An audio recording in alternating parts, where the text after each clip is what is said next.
Okay. Before we get on the field, we got to pepper ourselves up a little bit. Rever engines, eat our hands.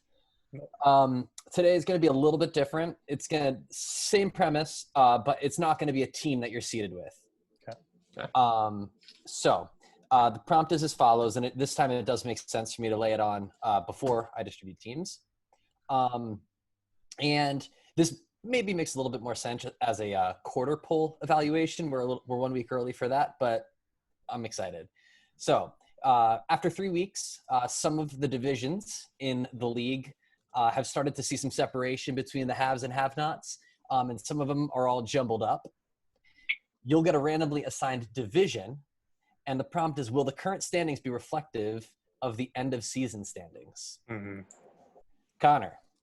You got it. The NFC South. NFC South. Mike, the AFC North. And Matt, the NFC West. Okay. Oh, shit. All right. So, Connor, tell me about the NFC South. Where is everyone right now, and how are they looking, and will this be what we're looking at in Week 17? Okay.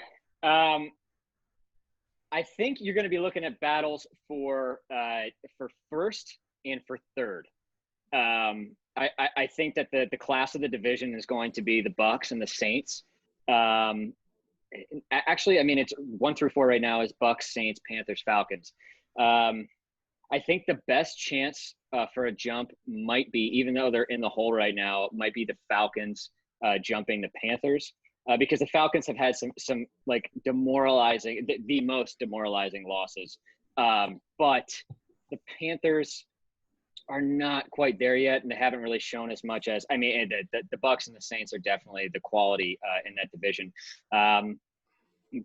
Could the Saints, end up with a better record than the Buccaneers for sure? But I actually think Brady will do better as the season goes on. So I actually think things probably will stay in the position that they're in now.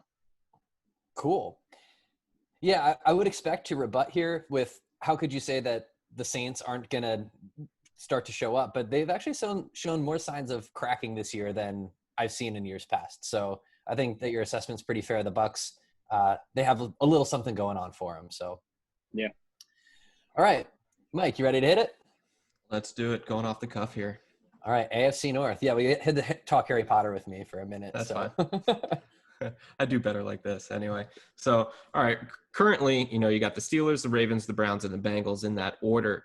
And we've talked about this all off season. You're going to see a little bit of regression from the Ravens, which guess what? We saw last night, but we're going to talk about Lamar Jackson a little bit later. The Browns are looking good if they can run the ball. If they're reliant upon Baker Mayfield, not good for the Browns. Bengals, I think, have a chance to leapfrog the Browns and kind of finish in that third place. I don't expect either team to have a winning record through the course of 2020. But we've talked about the Steelers. Most of us like them to win the division. And look, they're 3-0 right now. They look really competitive. Their run defense is probably one of the best that I've seen in recent years. And how do you stop the Ravens? Stop the run. That's what the Chiefs did. That's the recipe for victory. Steelers on top. End. Perfect. Right on schedule. I think the assessment is fair across the board. I'm surprised you think the Bengals will jump the Browns, though. I thought that they looked a little bit better. Did I hear a crazy stat that this is the first time the Browns have had a winning record, like been above 500 in a regular season in like 7 years or something like that? Yeah, it's pretty wild. Like, just crazy. So good for them here on week 3. A small victory, but something to get a trophy about. Matt, are you ready to deliver? I'm ready. NFC West. NFC West. So currently the Seahawks are undefeated at 3-0. Then there's a 3-way tie in second with the Cardinals, Rams, and 49ers all at 2-1. So obviously that's not going to be the way that this division finishes, one in front and then a 3-way tie in second. Probably not. I don't know mathematically if that can happen, but it's probably not going to happen. I am concerned about the Seahawks defense. They've given up almost 30 points a game against not that great teams. I also think that we don't know enough about the NFC West to assume that these standings are going to hold. I think a lot of us assume that all 4 of them have a shot at making the playoffs. But I mean, one of them is probably gonna fall off. The 49ers are only going to get healthy. They are the defending champions of that division. The Cardinals already beat the 49ers. The Rams instantly look better. So how do you start to like pick where these guys are going to be? It's too soon to say, but it's definitely not going to be this at the end of the year. Yeah, I agree. I'm glad that you got the NFC West.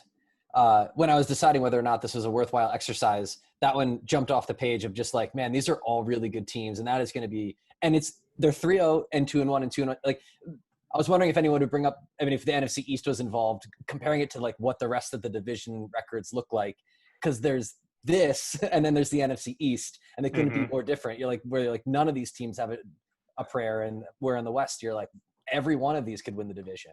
They could all tie. They could all be 13-3 or something, right? I think that's the best that a whole division could be. Yeah, I suppose. Yeah. They all won all of their other games to split everything. Yeah. I'll take that bet. Anybody want to make that bet? Yeah, I do. Okay. All right. I mean, clearly right now it is the best division in football, the way that they're all playing. The 49ers are still getting wins, albeit against lesser competition, but still winning record, and they have all those injuries. So it's going to be really interesting to see. The Seahawks will have to cool off at some point. That's just, it happens. This is not a pace that they can maintain, especially with the fact that their secondary is getting roasted every game.